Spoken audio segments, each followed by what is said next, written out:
A lot of you have been asking me about workouts and exercises that you could do in your own home while still being effective enough to get you to lose weight and body fat. So today I want to go over the 10 most effective exercises for weight loss that you could do right in your own living room.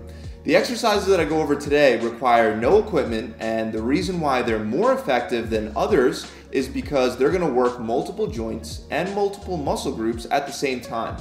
And they're going to get your heart rate way up and your breathing rate really high. So you can combine all these exercises into one workout simply by using on and off intervals. The training style that I recommend for this type of workout is short intervals. 20 seconds on and then 10 seconds off. Then repeat each exercise for 8 rounds before taking a minute break and moving on to the next one. Training in a high intensity way like this will allow you to burn more calories in a shorter amount of time. Before I jump into the first one, I do have to state the obvious, and that's the fact that if you want to lose weight or burn fat, you do have to make sure that you're keeping it clean in the kitchen as well. These aren't magical exercises that are going to somehow counterbalance you eating junk all day. But by doing this kind of workout a couple times a week and watching what you eat, I'm sure that anyone can lose weight and body fat with these exercises. So let's start with number 1. It's a combination of jumping jacks and burpees. Burpees are by far one of the most effective exercises to get your heart rate up while also working your upper body and your lower body. Most people know how to do a jumping jack. Start standing straight up and then jump your feet out and raise your arms over your head. You're going to do that 5 times. Then you would perform the burpee by bending your back and lowering yourself down to the ground as you place your hands down on the floor. Next, you're going to jump your feet out and get into a push-up position. Then lower yourself for the push-up. Then you're going to hop your feet back in and jump up. If this is too advanced for you, you can walk your feet out 1 foot at a time instead of hopping. Regardless of whether you're a beginner or advanced, the sequence is 5 jumping jacks, 1 burpee, 5 jumping jacks, 1 burpee, back and forth. Next, we have the mountain climber sit-through drill. For this one, you're going to perform 4 mountain climbers for every 2 sit-throughs.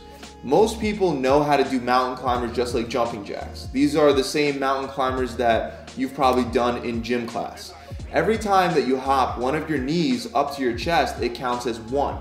So you shuffle your feet 4 times and then you do 2 sit-throughs. The sit-through is done by starting in a push-up position, then lifting one hand up off the ground and your opposite leg off the ground.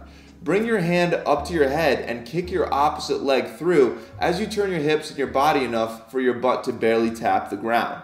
Then return back to the push-up position and repeat for the other side. Once you're done with those 2 sit-throughs, go right back into the mountain climbers. The next one is the plyo step-up. This one not only is great for your footwork, balance, and coordination, but it's also a great exercise to burn a bunch of calories. All you need is a step below your knee level. You can use either a low chair or even the bottom stair ledge at your house. Start with 1 foot on the platform. Put your weight on that foot, and as you jump up, switch your feet. Do this back and forth, repeating for the full time. I know this doesn't sound like much, but like I said, you're going to be breathing pretty heavy after doing this one for 20 seconds straight, and especially after 8 rounds. If you have knee problems and can't jump up and down, you can just alternate stepping up side to side. Moving on to exercise number 4, the Spider-Man push-ups. This one does require a lot of upper body strength, so if you're a beginner, just stick to regular push-ups, or you can also do push-ups on your knees if regular push-ups are too hard. The key with all these exercises is to perform the exercise in the most intense way that you can and then regress as it gets harder. So you can start by doing a couple reps of the Spider-Man push-ups, and then when it gets too hard, you can move to regular push-ups, and finally when you start to fail and give out with those, you can drop to your knees for a few more forced reps. But the Spider-Man push-up is done by simply starting in a push-up position, and then as you come down for the push-up, bring one knee up to your elbow. Then come back up and repeat on the other side, back and forth. For the next exercise, we're bringing back the burpee again, but this time instead of doing jumping jacks, we're combining it with split squat jumps, otherwise known as plyometric lunges. Start standing straight up and jump into a lunge position. When in the lunge position, make sure your front knee is not going over your toes and you want your legs far enough apart to create what looks like a box between your legs. Then you want to jump and switch your front and your back foot. You only do this twice and then you go right into a burpee, which is done the same way as before. Hands on the ground, jump out into a push-up position, push up, and then hop back up. Guys, if this movement is too advanced, don't worry. You can just do 2 alternating lunges instead of jumping and then go down into a walkout burpee. Next we have toe taps, which is another great footwork exercise that'll help you burn a lot of calories. You can use a basketball or any object about as high as a basketball. You can also use the bottom stair ledge like I recommended for the step-ups. For a regular step-up, you drive your weight forward, whereas for this one, you want to stand straight up and lean back a little bit. Then alternate between tapping one foot and the other on top of the ball or the step that you're using. To make this one more advanced, you can rotate clockwise and counterclockwise as you tap. Exercise number 7 is a tough one, so if you can't do it, don't worry, I'm going to give you guys a regression. It's called the Commando Full Body Jack.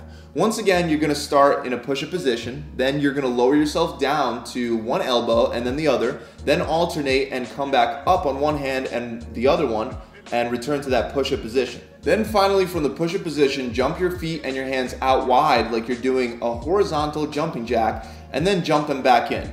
Then repeat the entire movement, going back down to the elbows, then up on the hands, then jump out and then back in. Like I said, this exercise is advanced. If you're a beginner, try to just do the first part of this exercise, where you lower yourself down on your elbows and then come back up on your hands. Just remember to alternate sides every rep so you work both sides equally. For the next exercise, we're going to give you a round to recover by working the core with sprinter sit-ups. Start by lying flat on your back and keep your eyes and your chin towards the ceiling. Then crunch up with your elbows bent and bring your opposite leg up as well. This is different from a bicycle sit-up. You're not twisting to bring your elbow and your knee together. Instead, you're going straight up towards the ceiling. Most of you should be able to do this exercise with no problems, but for those of you that want to make it more advanced, you can keep both your feet off the ground at all times. Still perform the exercise the same way, but instead of returning your feet to a resting position on the ground, just leave them hovering a couple inches above the ground. Moving on, we only got 2 more to go. For number 9, we have squat thrust, which is once again one of those exercises that just doesn't look like much, but you will definitely feel winded and exhausted by the end of the rounds. To perform this exercise, start in a push-up position and jump your knees into your chest as if you're about to stand up after doing a burpee. Then jump your feet back out into a push-up position and repeat again and again. Sounds simple enough, right? Again, if you're a beginner, you just walk your feet out and then you just walk them back in, back and forth. For the final exercise, I want you to do sumo goblet squat pulses. Now in the video, you'll see John doing the exercise with a kettlebell in hand. You can use a weight, but you don't have to for this exercise to be effective. Start by spreading your feet wider than your shoulders and rotate your feet out at 45-degree angles. When squatting down, make sure you sit your hips back and stay on your heels, and don't allow your knees to cross over your toes. Get nice and low at about a 90-degree squat and then come back up, but only halfway up before going back down. Due to the fact that you never get to fully lock your legs out during the exercise, you'll definitely be feeling a serious burn. Try to push yourself to work through it. Again, if you want to combine all these exercises into one workout, simply do it by using on and off intervals. 20 seconds on and then 10 seconds off, then repeat each exercise for 8 rounds before taking a minute break and moving on to the next. That's it, guys. I really hope this video has helped you out. If you enjoyed it, make sure you subscribe to see more helpful videos and tips just like this one. Also, if you want 6 weeks of free training where on average my clients are losing 20 pounds or 5% body fat in just 42 days, try my 6-week challenge. If you want results like that in just 6 weeks and you're willing to do your part and stick to the plan, visit my website. You'll get a full video exercise library full of workouts. You'll also get a diet plan based on your body, and you'll get an accountability coach to guide you through the entire process. To apply for my 6-week challenge, you can click the link below, or you can just visit my website directly at gravitytransformation.com. I'll see you guys soon.